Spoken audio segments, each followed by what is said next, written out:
Aleluia. Ai. Nossa. Tá bom, vou tirar aqui, senão...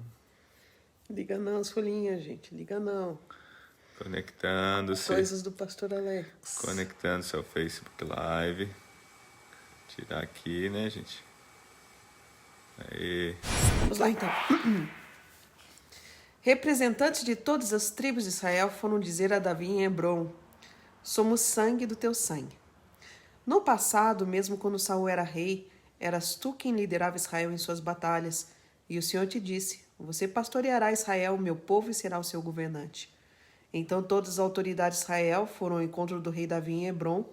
O rei fez um acordo com eles em Hebrom perante o Senhor, e eles ungiram Davi rei de Israel. Davi tinha 30 anos de idade quando começou a reinar, e reinou durante 40 anos. Em Hebrom reinou sobre Judá 7 anos e meio, e em Jerusalém reinou sobre todo Israel e Judá 33 anos. Ok, gente, então assim, você vê que os representantes das tribos vão até Hebrom, vão à procura de Davi, né? Chegam para Davi e falam: Davi, nós reconhecemos, né, o que Deus tem feito através da sua vida, desde a época de Saul, né? A gente vê tudo que Deus tem feito e a gente quer fazer um acordo com você, né? Ele fala: ó, no passado, mesmo quando Saul era rei, né, eras tu que liderava Israel. Então eles reconhecem, né, essa coisa toda da liderança de Davi. Você pastoreava Israel, o meu povo, e será o seu governante. Aqui é algo interessante, Cristo, porque às vezes a gente acha que Davi foi um grande líder, né? Mas o povo está dizendo: nós reconhecemos que você pastoreava, você cuidava de Israel. Você só não liderava. Tem diferença da pessoa que manda, né? Que é o líder, sai mandando, e aquele que cuida, aquele que pastoreia. Então aqui, olha, só coisas interessantes. Ele fala: Davi, nós observamos que você cuidava, você pastoreava. Né? E aí a gente vê toda a origem de Davi, sendo pastor de ovelhas, né? Cuidando das suas ovelhas.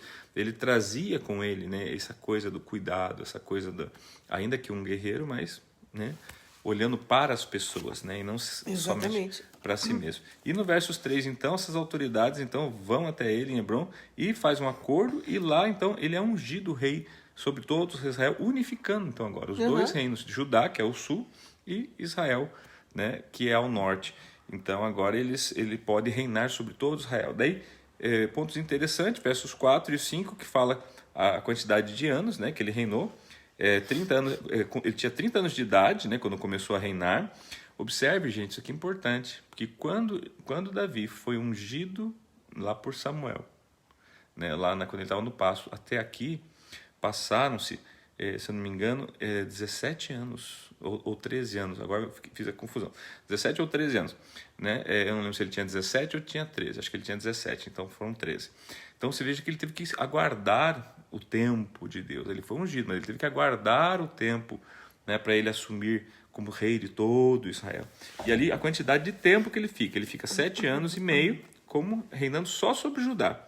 Tá? E agora, em Jerusalém e Judá, né? Judá e Israel, ali, toda a tribo, né? E Judá, 33 anos ao todo é o tempo de reinado de Davi. Depois ele vai passar para o filho dele, tá bom?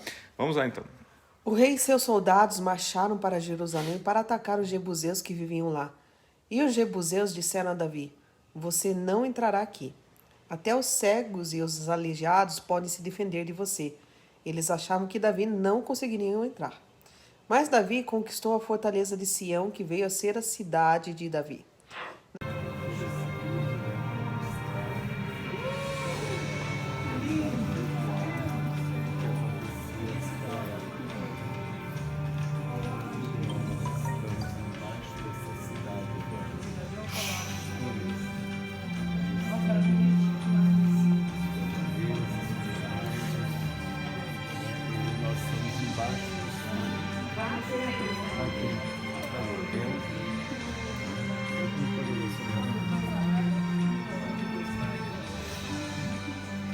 Nós estamos agora exatamente embaixo do que seria essa cidade.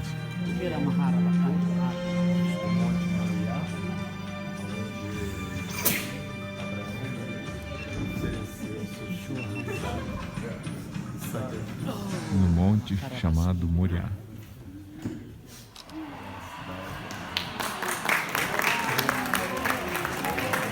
Disse Davi: quem quiser vencer os jebuseus terá que utilizar a passagem de água para chegar àqueles cegos e aleijados inimigos de Davi. É por isso que dizem: os cegos e aleijados não entrarão no palácio.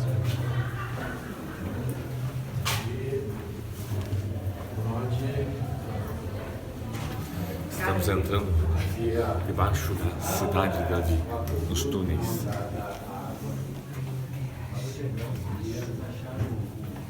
Davi passou a morar na fortaleza e chamou a cidade de Davi. Construiu defesas na parte interna da cidade desde o Milo.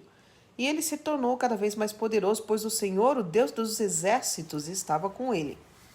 Tá, gente? Então, o que a gente vê aqui? A gente vê Davi agora, porque lembra, ele reinava sobre Judá, agora ele vai reinar sobre todas as tribos. Então, ele precisa... E agora, onde ele estabelecer, né, a casa dele, né? Não era o palácio, porque ele não tinha o palácio ainda, mas o local de habitação dele. Se ele permanece em Judá, fica aquela coisa assim, será que ele não vai só querer reinar sobre Judá e o resto, né? Se ele monta agora a casa dele ao norte, né? Onde estão as demais tribos, de repente Judá pode falar, puxa, até hoje nós servimos agora. O que ele faz? Ele vai e busca um ponto central, que era o quê? Era Jerusalém, né? Ou Sião, ou a cidade dos Jebuseus. Queridos, lembrando que os Jebuseus é um povo cananeu, tá? Que habitava ali, naquele local. Então, Jerusalém sempre foi uma cidade muito estratégica, ficava ali no meio do caminho, né, no alto dos montes, muito estratégica, mas também fortificada de muito difícil acesso. Então, o que acontece? Agora, então, ele resolve que ali é o melhor local para mim, né, colocar a minha cidade, a minha casa, né, o meu reino ali em Jerusalém. Porém, tinha que se enfrentar os Jebuseus. Quando ele decide, então, ir enfrentar os Jebuseus, né, e conquistar, né, a fortaleza de Sião, ou de Jerusalém, que depois veio a se chamar Cidade de Davi, na edição desse vídeo no YouTube, depois eu vou colocar algumas imagens. Eu estive lá presente, tá? E eu vou na edição, eu vou colocar algumas imagens desse local para você ver as imagens. Então, vale a pena depois você olhar no YouTube, ok? Aqui, esse vídeo ao vivo, não tem como a gente fazer isso. Olha, até tem, mas nós não temos recursos para isso nesse momento. Olha só. O versos 8 fala assim que naquele dia, né, diz ali, quem quiser vencer os Jebuseus terá que utilizar a passagem de água para chegar àqueles cegos e aleijados. Porque assim, era quase impossível, né, você conseguir entrar em Jerusalém, né, justamente por causa de ser uma cidade fortificada, coisa. Porém, Davi sabia, né, que os cananeus tinham túneis que passavam por baixo da cidade. Eram túneis de água, que passava água. Então ele sabia, ele tinha essa estratégia. E ele fala assim, é por ali que nós vamos andar. Eu tive o privilégio de andar por esses túneis. Você vai ver eu colocar um videozinho curto ali. Você vai ver como é estreito, né? Tem um lugar que você tem que passar de lado, né? Mas aonde ele utilizou para quê? Para entrar em Jerusalém e conquistar a cidade, né, dos Jebuseus, dos cananeus, e depois que ali vai se tornar daí a cidade de Davi. Muito obrigado por chegar. Aleluia! Maravilhoso, meu irmão. Maravilhoso. Então, irmãos, estamos aqui nesse caminho dos cananeus, túnel dos cananeus, né?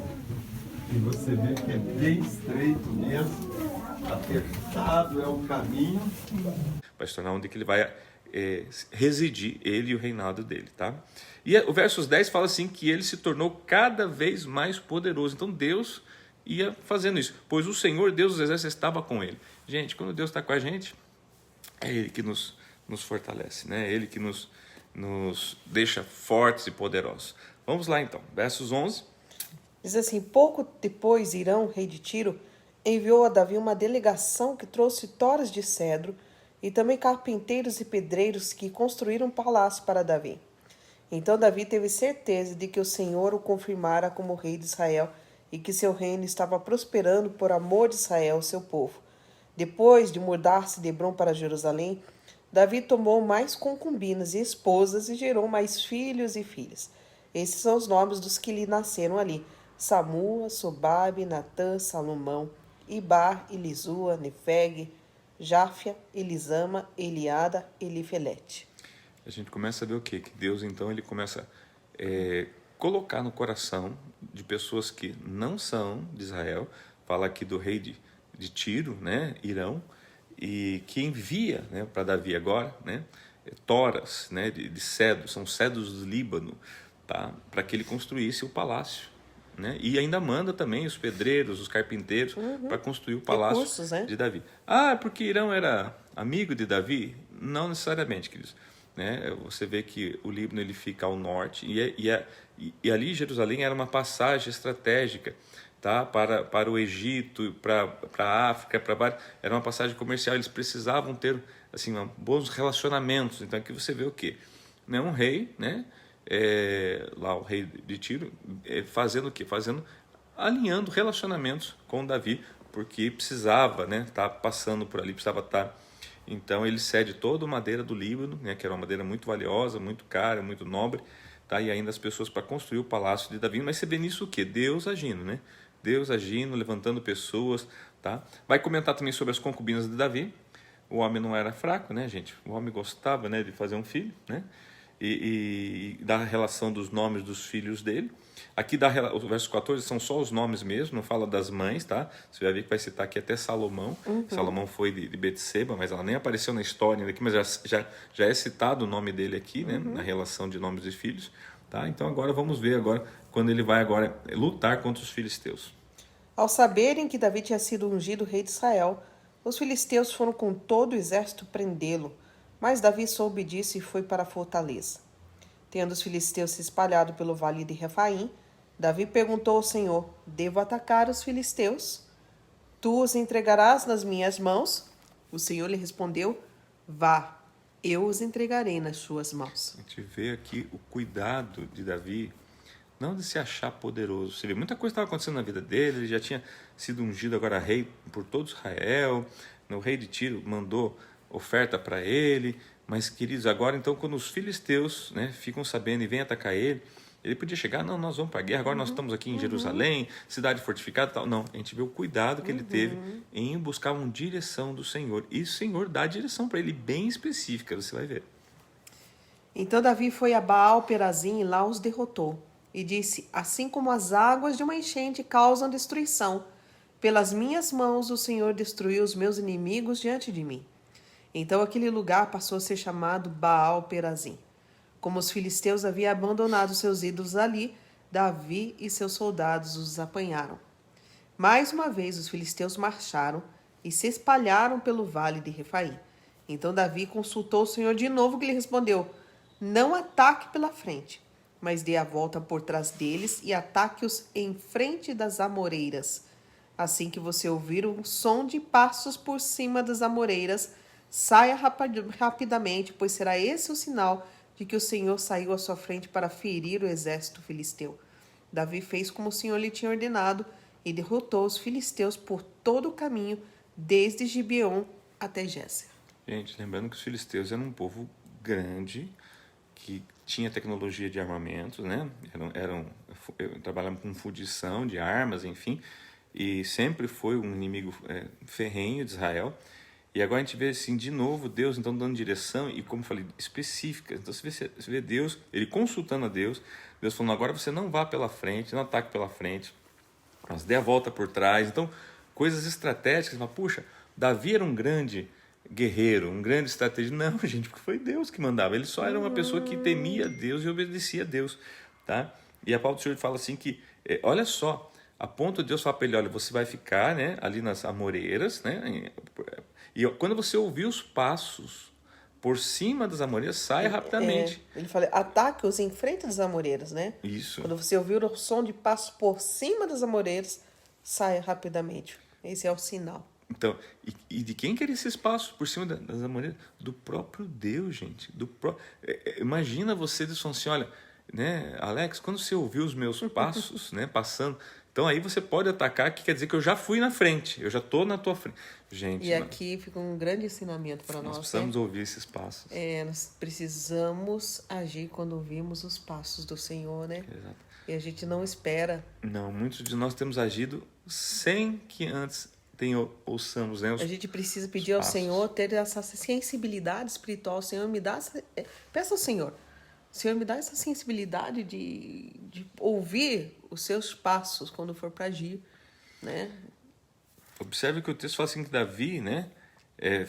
Ele derrotou os filisteus por todo o caminho. Agora, por que ele derrotou? Porque Davi fez como o Senhor tinha ordenado. Então, se ele não tivesse feito como o Senhor tinha ordenado, talvez ele não teria derrotado. Então, aqui a gente vê o quê?